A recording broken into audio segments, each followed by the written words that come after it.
You've done this before. Not me. Well, you've the knack. More so than me. There's little equity in the Lord's gifts. That's so. Look around you. Study the judge. I done study them. Mayhaps he ain't to your liking, fair enough, but the man's a hand at anything. I've never seen him turn to a task but what he didn't prove clever at it. He speaks Dutch. Dutch? Aye. He does, for I heard him do it.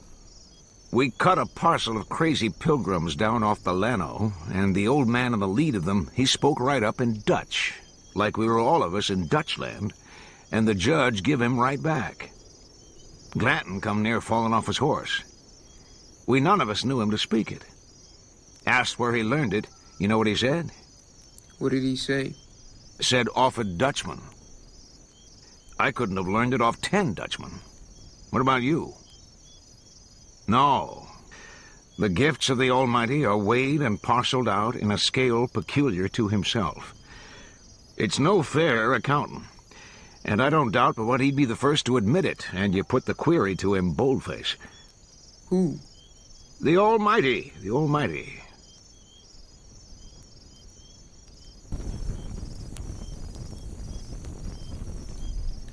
You wouldn't think to look at him that he could outdance the devil himself, now would you?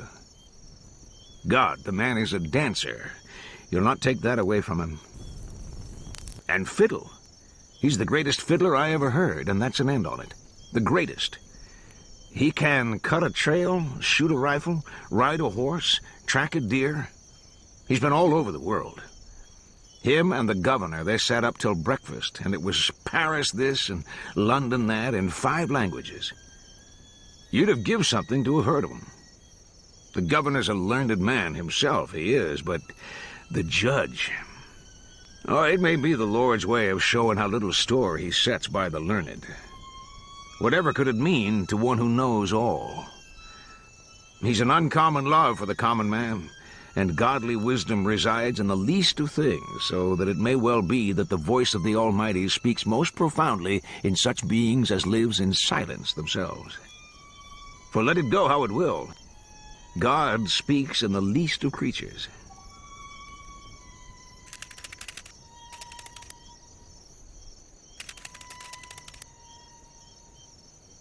No man is give leave of that voice. I ain't heard no voice. When it stops, you'll know you've heard it all your life. Is that right? Aye. At night, when the horses are grazing and the company is asleep, who hears them grazing? Well, nobody will hear them if they're asleep. Aye. And if they cease their grazing, who is it that wakes? Every man. Aye, every man. And the judge? Does the voice speak to him? The judge... I seen him before, in Nacogdoches. Every man in the company claims to have encountered that sooty-souled rascal in some other place.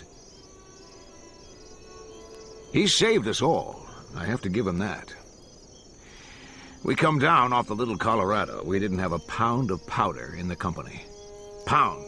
We'd not a dram, hardly. There he sat on a rock in the middle of the greatest desert you'd ever want to see. Just perched on this rock like a man waiting for a coach. Brown thought him a mirage.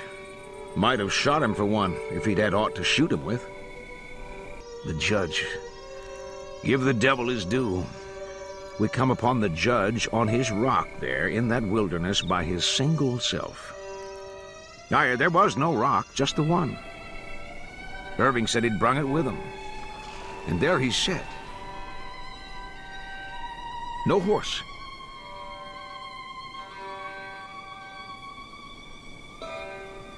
Just him, smiling, like he'd been expecting us. The judge. He never sleeps, the judge. He says that he will never die.